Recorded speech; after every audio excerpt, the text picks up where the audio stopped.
Amigos, eu sou Maria Aparecida, este é o canal Mediunidade Clínica e a gente está conversando sobre reencarnações e o aproveitamento da reencarnação. Estou aqui numa família que o pai é mandão, o outro é permissivo, o outro é negligente, né? Nossa, e vamos ver um modelo que mais, né? Deu uma folga, deu um respiro para a gente, do pai democrático, um pai mais justo. Então hoje vamos falar disso, vamos falar do pai que participa e dos benefícios da participação, né? Você já sabe, você veio para cá, você tinha um plano de vida, você reencarnou, você ao nascer depende muito da sua família, você não nasce, sai andando fazendo, tem um processo de amadurecimento e nesse processo de amadurecimento, então nós somos auxiliados pela família e vale muito, ajuda muito o espírito reencarnante e também os pais, os familiares, que este relacionamento seja o melhor possível, tomando como base aquela pesquisa que diz do nível de exigência dos pais, os pais que querem muito, e o nível de cuidados. Tem os pais que querem muito e são muito mandões, tem os pais que não querem nada e são muito negligentes, tem aqueles que podem tudo, e tem aqueles que cuidam com muito afeto, com muito carinho, e tem aqueles que não olham para a cara da criança. Tem de tudo na feira, né? Então a gente vai procurando classificar, ver o que existe, pesquisa, olha, compara, né? E a gente vai trazendo então uma fala para você aqui, que hoje é desse pai que ele é mais democrático, esse pai que ele fala mais com o filho, ele dá mais atenção. E a gente, o que você perder aqui, depois você entra lá no nosso canal no YouTube, que tem assim alguns esquemas, algumas imagens. Eu gosto de trabalhar com imagem, porque a imagem chega aonde a minha voz não chega. A minha voz chega até o seu ouvido, você vai pensar, vai fazer um apanhado daquilo, seu intelecto está funcionando, mas a imagem ela fura isso. E às vezes você, ao ver a imagem, você associa uma outra coisa que você tem e facilita a nossa compreensão, né? Então, falando do nível de exigência e do nível de afetividade, você imagina assim, reparte uma lousa em 4 partes, 1/4 para cada lado, e você vai classificar ali os tipos, né?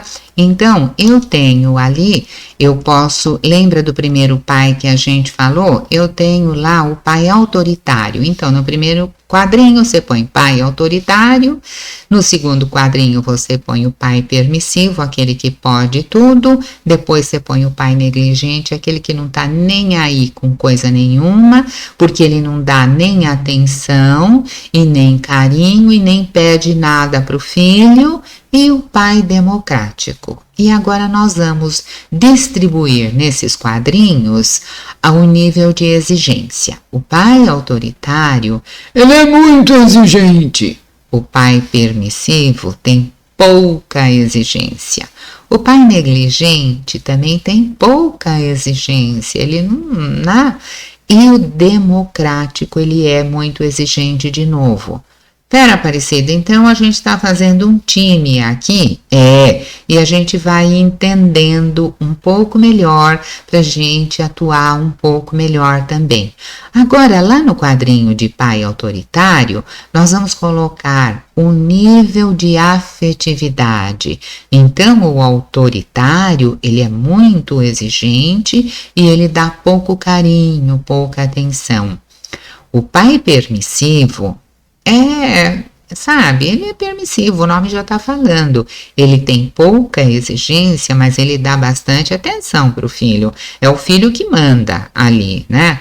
O negligente, ele não dá nenhuma coisa nem outra. Ele não pede nada para o filho, mas também ele não dá nenhum afeto para o filho, nenhum carinho, nenhuma atenção. E o democrático, ele dá muita exigência e ele também dá bastante carinho. Então você olha agora os 4 na tela e você vai ter assim: pais que são pouco e muito, e de repente você acha um que ele é pouco de tudo.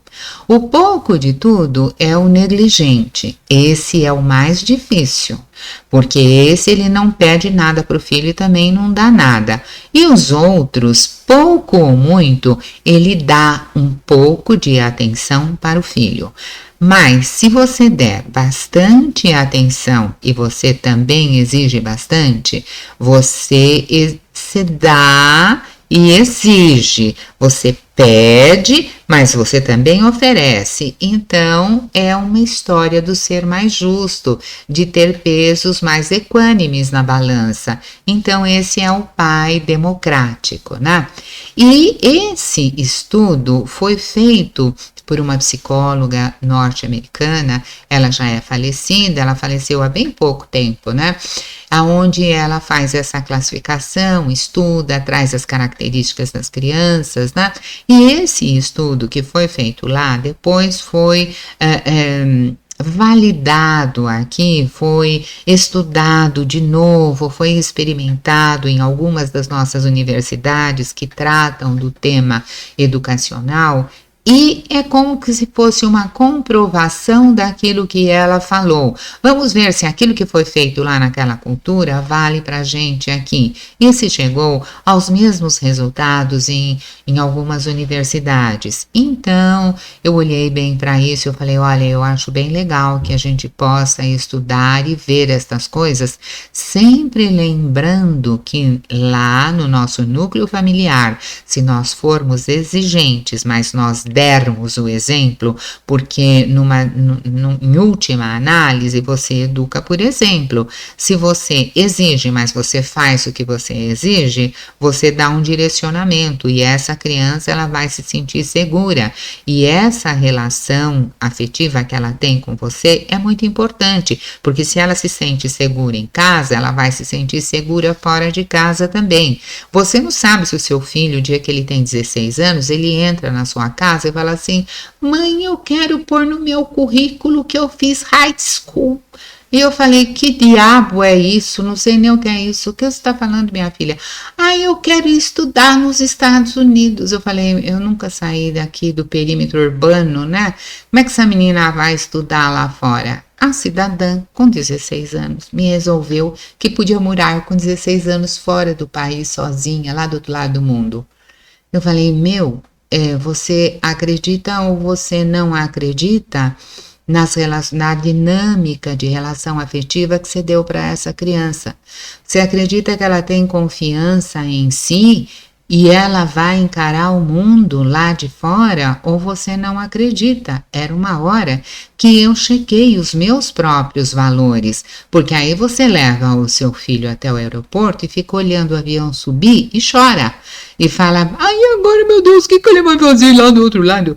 Ele vai fazer aquilo que ele veio buscar para fazer, aquilo que é o anseio de alma dele. Como ele foi estruturado para ter autoconfiança, ele confiou muito mais nele mesmo do que você, e ele está se aventurando a ir. É disso que eu estou falando, da formação do ser, da formação interior do ser e da formação lá espiritual do ser.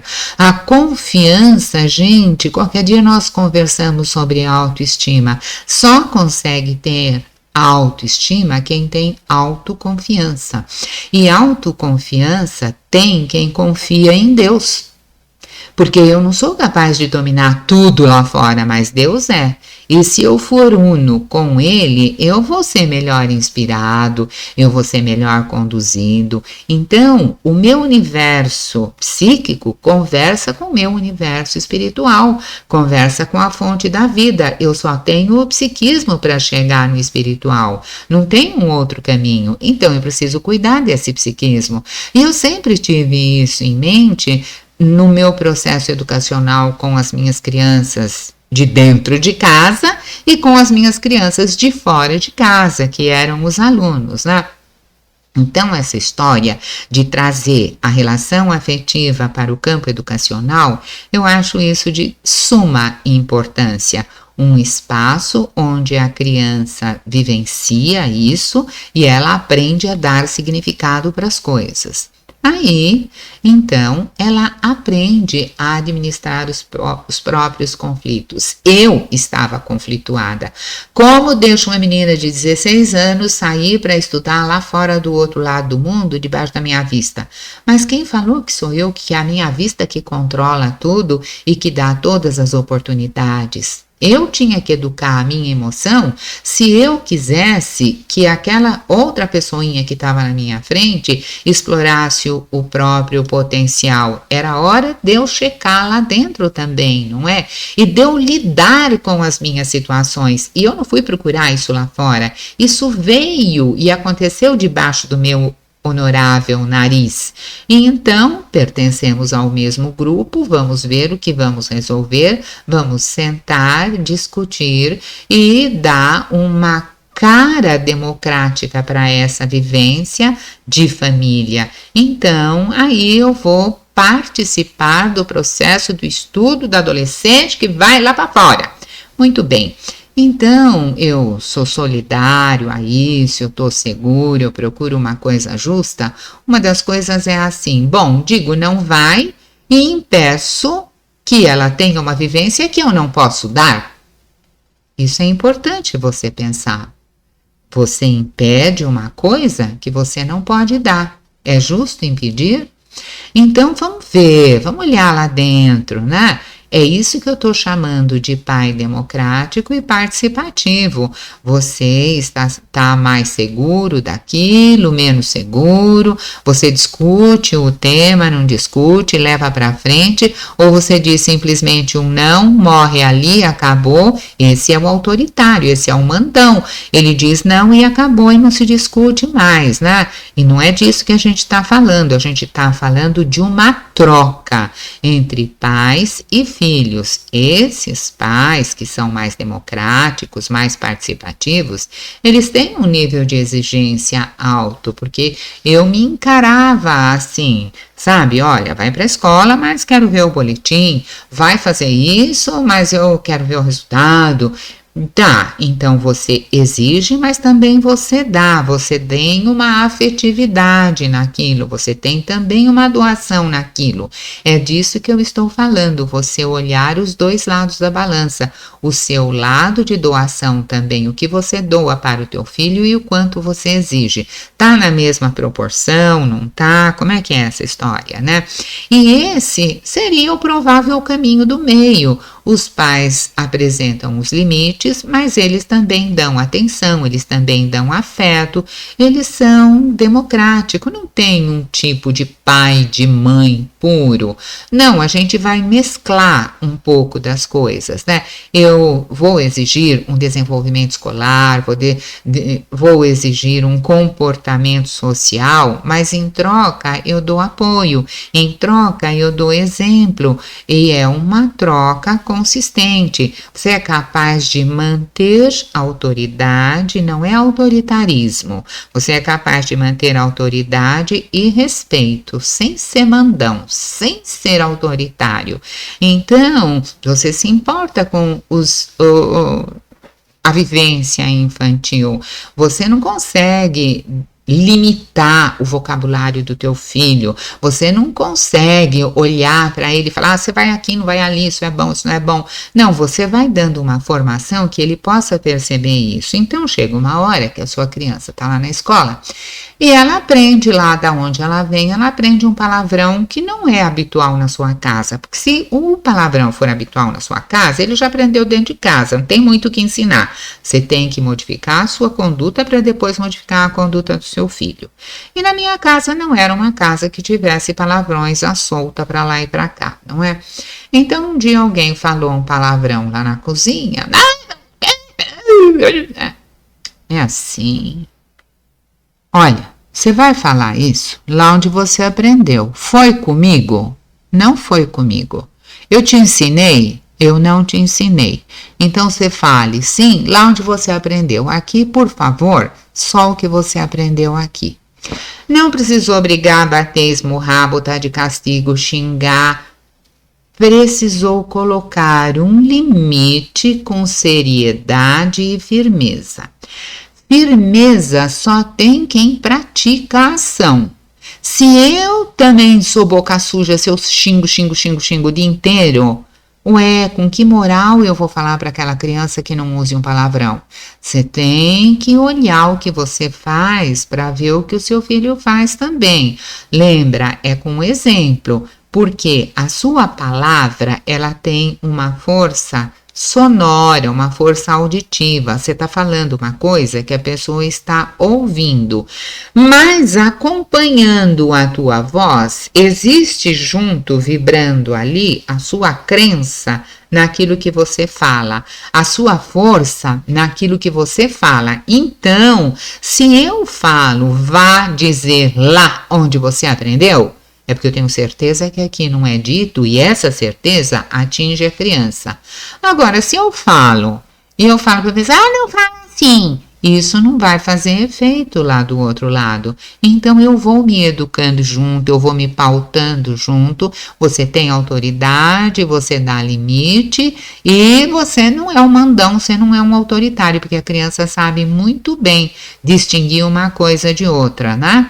É porque, senão, eles falam assim, ele tá falando para eu não falar, mas ele fala também. Então, ele não valida aquela sua solicitação. Ele não valida aquilo que você disse, a sua fala, a sua palavra. Ele não dá validade a isso. Ele falou, mas ele fala também. É assim que a criança faz. Esse pai, como ele age assim dentro daquilo que ele tem crença, que é verdadeiro para ele dá voz à criança. Ele não tem medo de dar voz à criança. Ele estabelece regras, né? Mas ele cumpre. Ele também cumpre essas regras que ele estabelece. Ele não diminui a consequência dos atos, mas ele aproveita as consequências dos atos. Não é descalço, não é descalço, não é descalço. Tadão anda descalço. Aí lá na rua rala o pé, porque brecou a bicicleta com o pé, porque não sei o que, oh meu Deus, né? Bom, não é hora de brigar, já caiu, já ralou o pé, não estava calçado, não estava. O que vamos fazer? Vamos acudir e vamos ser absolutamente honestos, né? Vamos explicar, vamos aproveitar a consequência do fato. Eu não queria jamais que tivesse descarnado o pé, mas já descarnou, não é? Então, veja, seu pé só ficou assim porque não estava protegido. Se eu pudesse, eu ia sofrer a dor do seu pé, mas eu não posso. Então, tudo que restou é a gente aprender com a situação. Mas para eu mandar meu filho aprender com a situação, eu também preciso ter este comportamento. Porque senão essa fala não chega no meu filho. Eu falo, aprende com a situação. Mas se eu não aprendo, essa fala não tem o peso da verdade, sabe? Essa frase não é envolvente. Essa frase não tem penetrabilidade no outro. É disso que eu estou falando. Porque quando você fala com aquela força de ação que você faz aquilo atinge o outro. E quando você fala por falar, é feito discurso político. Sabe aquele discurso vazio do eu prometo? Pois é, então, nada de discurso vazio na educação da criança, né? Não dá. Então, esse pai, porque ele faz aquilo que ele propõe que seja feito, ele não tem medo do diálogo, ele é aberto ao diálogo, dá para falar. Ele entende que é importante a autonomia do filho, porque esse filho não vai viver a vida inteira debaixo da minha asa. É preciso que ele tenha iniciativa, é preciso que ele participe. Então, por que não participar das tarefas da casa? Por que não participar das decisões? Então é assim, ele não pode participar de grandes tarefas, porque ele é pequeno, nem de grandes decisões. Se você não guardar o seu brinquedo e eu for varrer, ele vai para o lixo, tá? Mas se você for varrer, é para levar para o lixo. Você não fica falando coisa para seu filho que você não vai fazer, porque depois ele sabe que você é do time que fala e não faz. Se você não guardar os seus brinquedos, nunca mais você vai ganhar brinquedos. Então, aí, mas pesa, porque nunca mais aprenda a guardar os seus brinquedos e me mostra. Se você me mostrar que você guardou a semana inteira os brinquedos, semana que vem eu vou te dar uma surpresa. Aí ele vai guardar. De preferência uma surpresa que ele goste também. Você não faz assim? Você não treina o seu cachorrinho? Olha, quando faz uma coisa, você dá um reforço positivo para o cachorrinho? Você tem que aprender a fazer reforço positivo para o teu filho. Então, ele pode participar das tarefas. Ele pode, sim, na medida do possível dele. Ele participa das reuniões da casa. Lá em casa tinha um conselho tribal. Sentava a tribo em volta da mesa e o pajé que vos fala sentava também ali.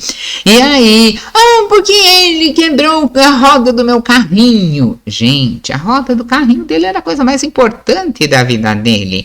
Então, perceber um pouco, ter um pouco de cuidado com o que você fala, um pouco o que você faz, uma disponibilidade para estar junto, para fazer o conselho tribal, para brincar. Na hora de dormir, uma prece curtinha, assim, de 5 minutinhos. E vocês não sabem, outro dia eu estava vendo a minha caçula quando ela foi levar o meu neto para dormir.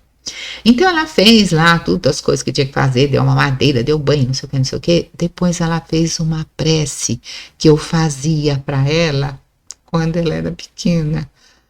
Ai, meu Deus, aquela hora fez uma coisa grande aqui dentro, né? E aquela voz que fala aqui, falou assim, tá vendo como foi bom ensinar? Você ensinou, agora ela tem para dar. Legal! É isso, você faz, não é só para si. O que você faz, as sementes que você lança, quando elas caem no terreno fértil, elas brotam. Então, vamos lançar as nossas sementes, não é? E essa criança tem consequências para a educação dela também, né? Ela tem uma melhor saúde emocional, ela tem um melhor desempenho escolar, ela está menos facilitada para as drogas, porque ela tem mais consciência, ela tem mais firmeza, ela aprendeu a dizer não para as coisas que lhe prejudicam, né? E ela é capaz também de melhores relacionamentos sociais. Você não precisa impedir, você não sai com fulano, você não sai com ciclano, porque depois de um certo tempo a pessoa nem mora mais dentro da sua casa, ela vai sair com o que ela quiser, mas ela guardou, do mesmo jeito que ela guardou aquela prece lá dentro, ela guardou outras coisas. Então, a maior parte do tempo, essas crianças são alegres, elas têm sentimento de autoestima, elas têm uma vida mais facilitada. Então, aquele plano reencarnatório que ela trouxe, ela consegue fazer com mais desempenho. Então, você veja, a gente está pensando em termos de educação, reencarnação e família, trançando esses elementos, não é? Então, uma coisa que a psicologia nos ensina, um palavrão técnico, é enantiodromia. Quer dizer, movimento pendular, vai de um lado para o outro.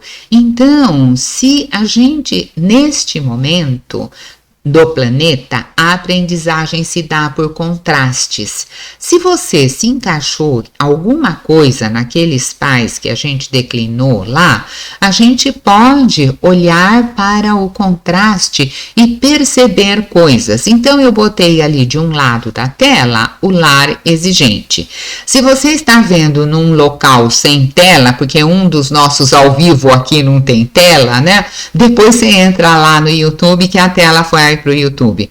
Então você tem assim pais autoritários, que é aquele lar exigente, uma hierarquia fechada, a criança não participa, pouco apoio emocional, a criança não fala, o poder, sabe, o arquétipo do poder é fechado, mãe não tem muito espaço.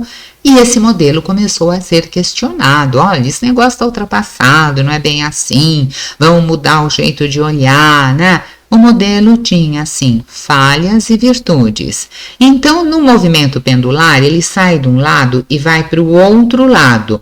Aí entra na tela, para o pessoal que pode acompanhar na tela, vai entrar o outro lado que está assim, o lar permissivo, que são os dois que nós conversamos no início destas séries, né?